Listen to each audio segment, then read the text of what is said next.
What's up, freaks? Welcome back to the channel. A lot of new subscribers recently, so hello to all you new people. So a few weeks ago I made a YouTube reel that kind of went viral. I happened to mention that there's this element in fantasy art where a lot of the male characters are very diverse in their body types and characterization, while at the same time the female characters are usually portrayed as like green Barbie dolls. There were hundreds of people, literally hundreds of people, who thought that this was an interesting topic. So I thought, let's just jump right in and make some cool characters for all of you. But we're making them unconventional, monstrous, and dare I say, chopped.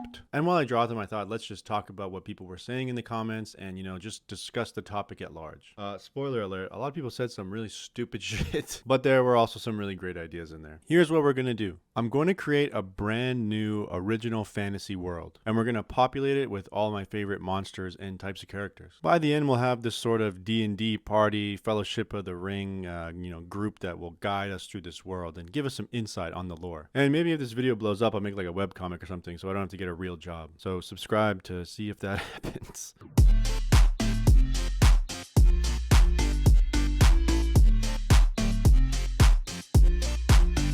Bearded women. Yes. Female dwarfs with beards, we're doing it, guys. In my world, which I'm calling Auroros, by the way, not only do female dwarves exist, but they also have beards, just like the males. I started with this sketch first so I can explore how the bodies would look. I wanted them to be like short, around like 3 feet tall, and all like kind of round and a little overweight. In Auroros, dwarves still work in mines, and they do have like a homeland that they all live in, but they're also known to live all around the world, which is quite different from all the other races, and I'll get into that in a little bit. There is this sort of dwarf diaspora. A dwarf aspera, if you will. Did I really write that? Bro, that's not going in. The main difference between male and female dwarves is it's very common for female beards to not connect. So you have like a lot of people who have like just mustaches or beards that just go around the chin, kind of like me when I was 19 years old. Here you can see me just playing around with some different designs and expressions. I like my dwarves really jolly, like Santa almost. They love to party and are generally pretty joyful people, though they do have very short tempers and are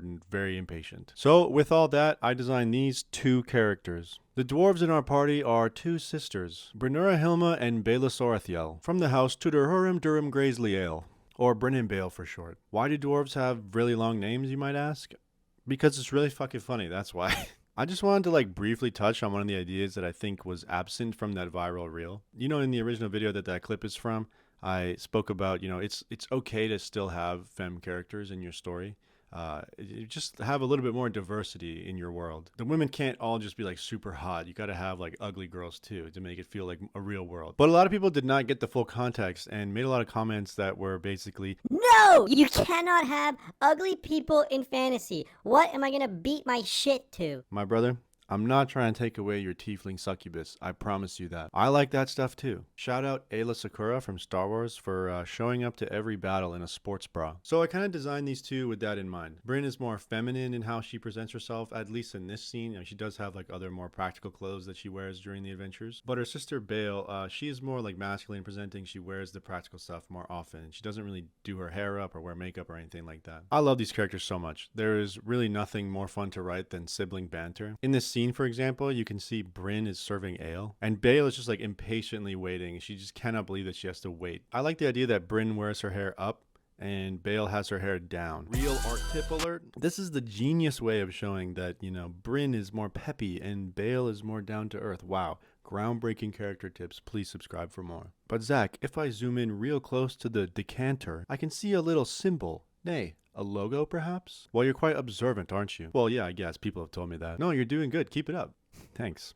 This is the official symbol of the Crying Star, a sort of investment banking, real estate, propane accessories conglomerate that rules in the shadows over Auroros. Kind of like By and Large in Wall-E or BlackRock in our real life. The Crying Star is sponsoring this expedition, and they gave them a bunch of supplies with their logos on them. Why would they do that, you might ask? Another great fucking question. Because the daughter of a prominent member of the Crying Star is on this expedition. This is Tara. Best way I can describe Tara is, when you have like a Halloween party and it's all girls, and a lot of the girls are wearing, like Sexy Minion, Catwoman. Maybe some of them are wearing like niche movie references, like they dress up as, I don't know, Megan Fox from Jennifer's Body. Tara is the type of girl who dresses up as the Lorax for Halloween. And everybody knows a girl like Tara. She's really good with her words.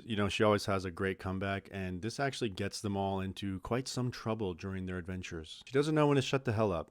For her design, I really wanted to keep it simple. She's just like a young female human, maybe 21 years old, on the shorter end, around 5'3". I know her design might not totally be on theme with the video just yet, but I did add some stuff like a larger hook nose, which you don't really see a lot and which I have a lot of experience with. And I also didn't make her body like overtly curvy and sexualize her. Shout out to all my flat chest girlies watching. I see you and I appreciate you. Tara's design isn't really complete without her best friend. If you're a character designer too, you probably know about the tried and tested big guy little guy combo. Marvin Harry, Sully and Mike, Derek Thompson and Tess. Her best friend is a huge orc woman named Gomo. So many of you wanted female orcs, so here you go, eat up. I really wanted her design to be huge. She's about 9 feet tall and super strong, as you can see from her bulging veins. The two grew up together and eventually became really close friends. They sort of have like a Jake the dog and Finn the human type of relationship. Around her chest, she has a necklace that bears the symbol of the orc race. It's a representation of a dragon that orcs believe all orcs descended from. They call her Silmarillith, the original orc. So I feel like I have to mention her bra. Do I think orc women would wear bras?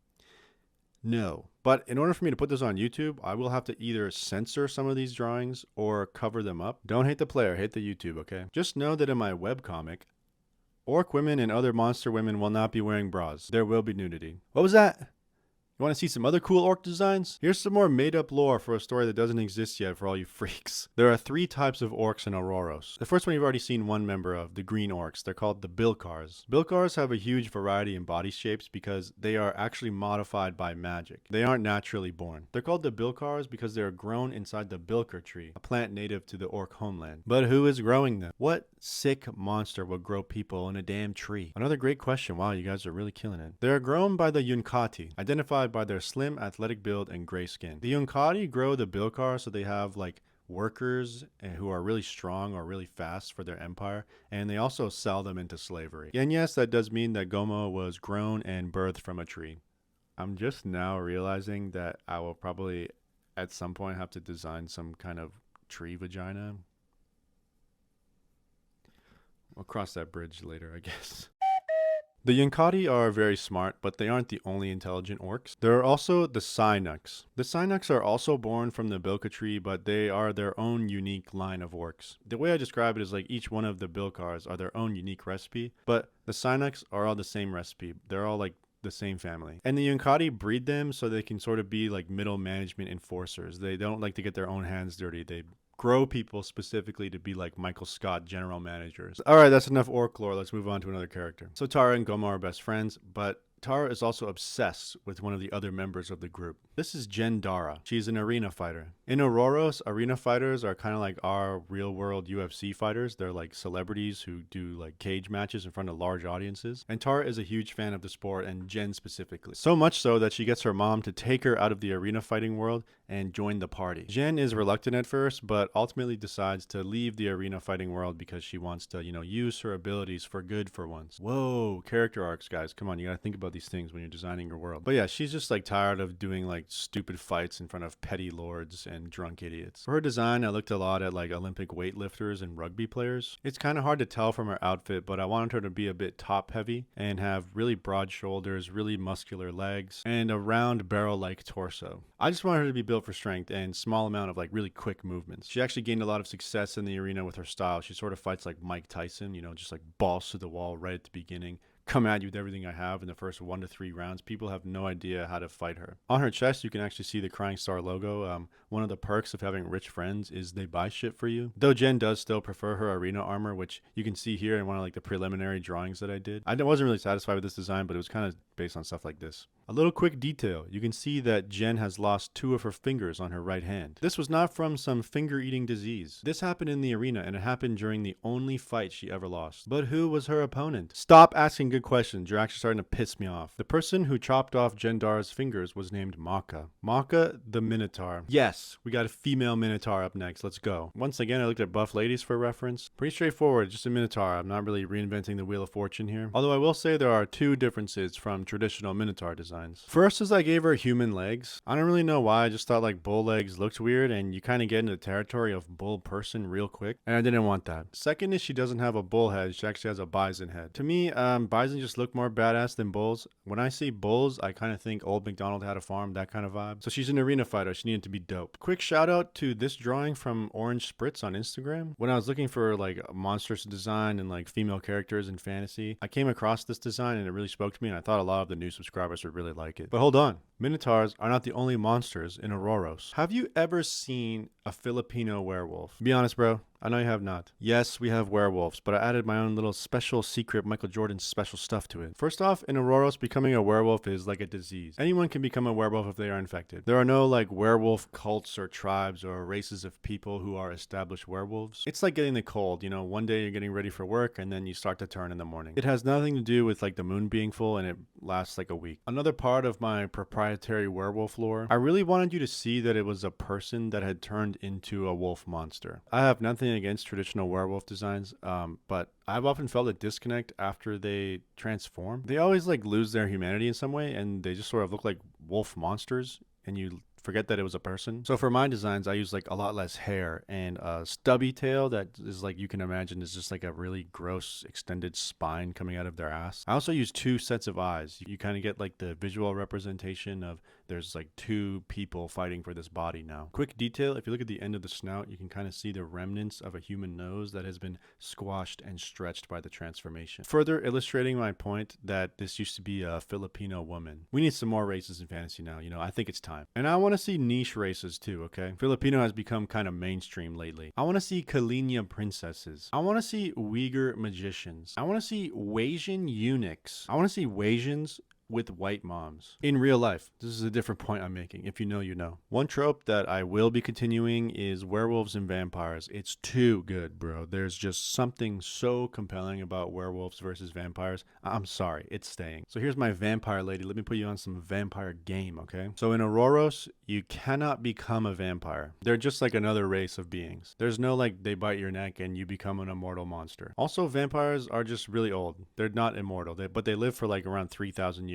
But they still can't be killed by regular weapons or magic. They just like eventually grow old and die. They also like don't feed on human beings and drink blood regularly, but they can if they wish to amplify their vampire powers. So I just thought that like when you add vampires into your world that feed on humans, there are just too many ramifications for that kind of world building. If there really were like a powerful race of monsters that fed on humans, the whole fucking story would need to revolve around that, okay? It's too big of a problem for it to be in the story. Think of it like this. If there really was a big group of monsters that needed to eat a person every day, or like even every week, there would be so many missing people all the time. It'd be like the only thing anybody ever talks about. So I nerfed vampires, okay? I'm sorry. But I did keep that they have a giant monstrous form. They turn into like their giant bat monstrous forms once a month, sort of like werewolves. I kind of did a little switcheroo there. And they like make a huge ritual out of it. They do these rituals in their castles. Vampires are sort of reclusive and very rich. I like my vampires very decadent and mysterious, doing unknown weird rituals in their castles and shit like that. Release the Epstein files. So I mentioned vampires versus werewolves. Let's talk about that for a second. Why do vampires hate werewolves so much, you might ask? Remember when I said anybody can become a werewolf? Well, vampires are not an exception. In fact, vampires are actually terrified of becoming werewolves because it's the only time that they can be killed by normal weapons. So all vampires are in like a constant 2020 lockdown mindset. I think it's time we talk about forest folk now. Every fantasy story needs some freaks that live in the woods. We'll start with giants because I have a few things I wanted to say, so sit back and relax and listen to my rant. If you've come this far in the video, I'm assuming you're here to stay and you're actually interested in the topic. So this is for all you loyal Zacky Dak viewers. So a lot of you guys in the comments of that reel brought up a lot of games. I'm never going to play those games. I'm not a gamer girl like that. I don't really play video games. So I felt like it might not be very genuine if I talked about those games without really knowing much about the lore and the character designs, yada, yada, yada. But there is one game I played a lot, and that's Skyrim. A lot of you guys brought up Skyrim in the comments saying it does a really good job at what we were talking about throughout this whole video. And you're right, they look pretty good all things considered. The non-human races and even the human races, they don't really seem very sexualized in any way, and they're pretty similar to their male counterparts. Though I do feel compelled to ask, why do Argonians have lizard boobs? I'm not really familiar with that kind of lore. Maybe there is an explanation other than we just designed them like that. I'm just being an ass. I assume it has something to do with like fitting all the armor models on all the different character stuff, but I don't think they need to have breasts. But I wanted to talk about the giants in Skyrim. If you played the game, you probably know where I'm going with this.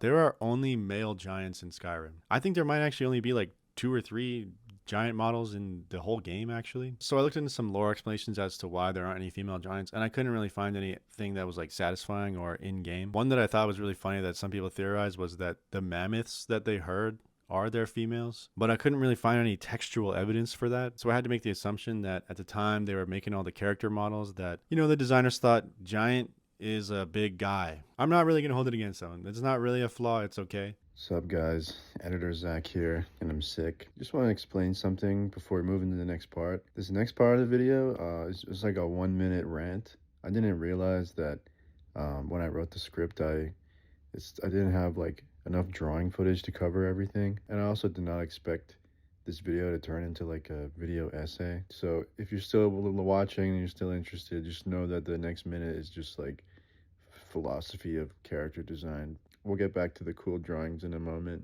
Stay strong, guys. Oh, did you guys see the fucking Night of the Seven Kingdoms, the finale? Incredible. Just totally revived the fucking Game of Thrones franchise. I saw a lot of people commenting on that reel.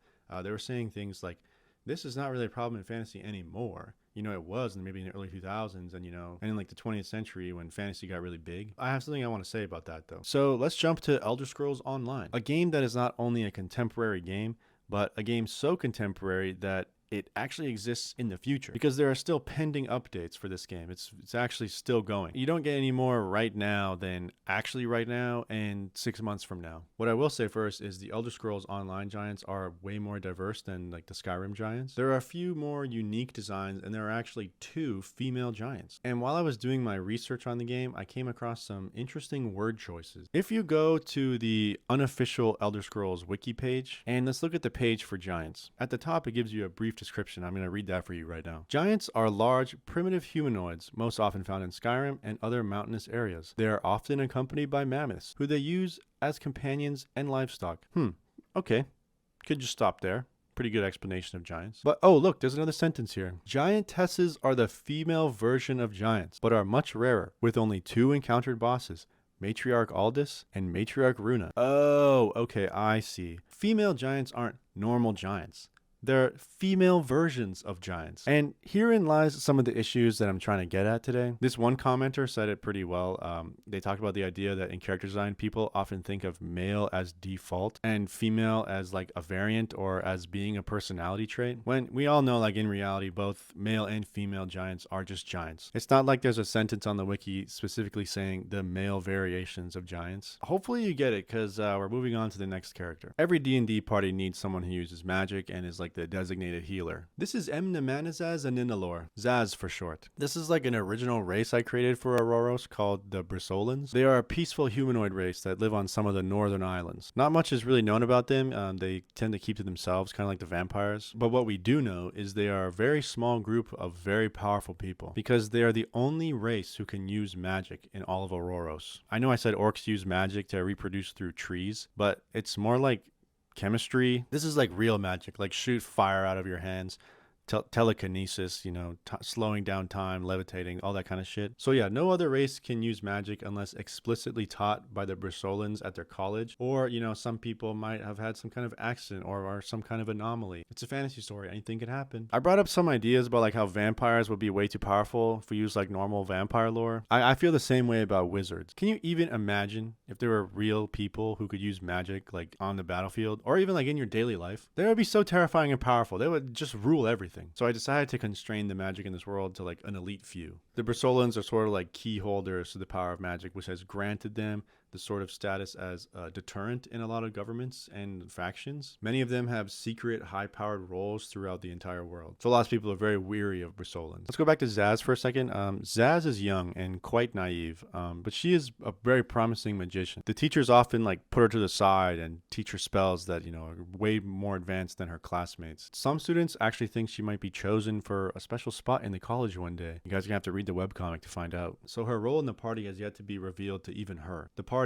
including Zaz, they think that she was sent to sort of spy on the mission, or at least just like keep an eye on them. She often feels like an outsider in the group, so she confides in and actually gets along really well with Jendara. You can imagine some scenes where like the party is jumping off of rocks into water and, you know, they're all splashing around, throwing each other. But then you have Jendara and Zaz off to the side, and they're just like slowly cleaning themselves a little bit more proper like. All right, let's get funny for a second. I'm feeling a funny character. Every crew needs a wild card. And what is more wild card than a fucking gremlin? Oh yes, baby, we got gremlins who live in the forest. My gremlins are pretty close to the Gremlins movie. Though they don't have those like rules where if they get wet they reproduce. I think they're just mammals in my universe, but they are very similar in personality, although my gremlins are way more sentient. Like you could actually have a conversation and they're pretty reasonable people. So this is Nung. She's a forest dwelling creature with life similar to like a coyote. They live in small packs around Bersolan cities, and specifically their castles. They aren't really dangerous to anybody other than like the food that they eat, which is mostly berries and pixies if they can catch them. Bersolans and gremlins have a weird relationship. Since Bersolans have like a very bizarre sense of humor, they find gremlins really funny. I think it's because Bersolans live very posh lifestyles, and they find the crass animalistic nature of gremlins very refreshing and hilarious. So Nung and Zaz hang out a lot. Zaz is like way more competent. She gets everything done. She gets the food, she sets up camp, and then Nung just like cuddles up behind her. And sometimes Nung will even bring like pixie skulls or like leave dead pixies at the foot of her bed. I'm just gonna touch on this idea real quick because I think it's pretty easy to understand. But I thought a gremlin would be cool because even though I still love her,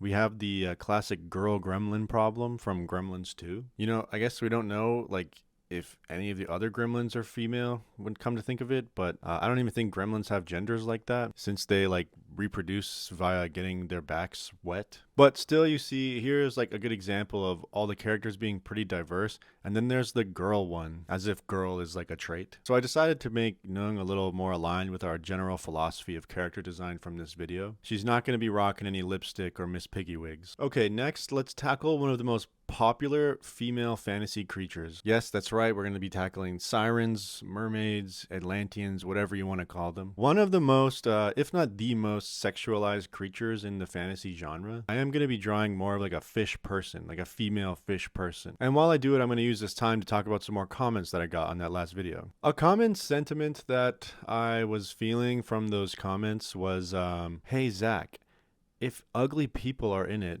it's not much of a fantasy then, is it? Duh. Like this one specific comment here, I'll just read the first part for you. If it's too realistic, it won't be fantasy, will it? The main demographic of fantasy media is men, so it makes sense that women will all be beautiful. Fastest way to invoke attachment to a character is making them visually appealing. That means men will all be handsome and strong. Now, there's a lot to unpack there. I'm not even going to touch on the idea of like fastest way to invoke attachment to a character is what they look like.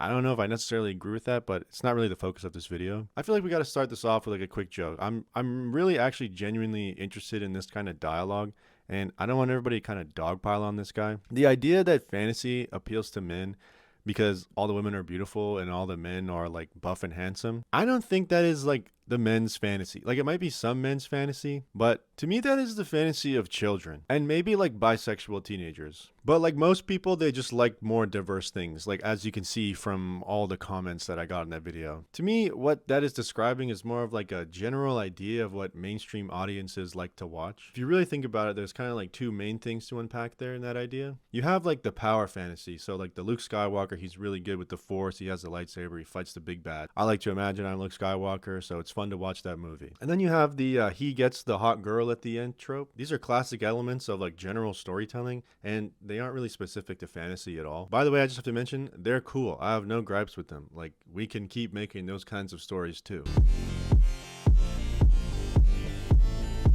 Next, I want to sort of use an analogy, simile, metaphor, thought experiment, whatever you want to call it. I'm not a linguist. Imagine, if you will, a bunch of people sitting at a table and they're playing Go Fish. The people sitting around the table are using cards with red patterns on the back. Then some people come along and say, hey, can we play too? We have this deck of cards that has black patterns on the back. And then the guys say something like, sorry, traditionally Go Fish is played with red patterns on the back of cards. We kind of have this thing going here where we all like to play with red patterns on the back of our cards. And so they're not allowed to play with them. Then these people with the black cards, they just go and set up their own table and start playing a game with each other, right next to the red card table. Then another table opens up, And they're like, we play with red and black cards. Also, we play with 3 cards in your hand instead of 5. Before you know it, there's like 100 tables in this giant hall playing Go Fish for some reason. There's green cards over here. There's tables where it's like 12 people playing. There's tables where you can only play if you're 6 feet tall or higher. The entire hall is just filled with variations of Go Fish. Then, deep in the back, you hear the original table. You can't play Go Fish with black cards. It's not real Go Fish. 12 players? You can only have 5 players maximum. These people are ruining Go Fish. In my mind, what these people don't really seem to realize is their original table still exists. They can go play Go Fish with however many players and whatever rules with, like the original rules and their original types of cards. It's just that the game has expanded to more than what it was originally. And now there's more people who like to play the game. And this sort of ties into the final part of this person's comment that I'll read right now. I'm saying this as a man, so I don't know what women think, but yeah, I see absolutely no problem with beautiful women and men being part of the fantasy genre. Hey man, me neither. We can have those and have what I'm talking about too. Or we can have a story with only what you're talking about. Or we can have a story with only what I'm talking about. Or we can have something new that doesn't even exist yet. But all I'm saying is let's just expand the culture of Go Fish together. So there you have it, a bunch of new characters for you all to gawk over and write weird fanfics about. I ended up coming up with like a lot more lore and story ideas than anticipated, and now I need a place to put all these ideas.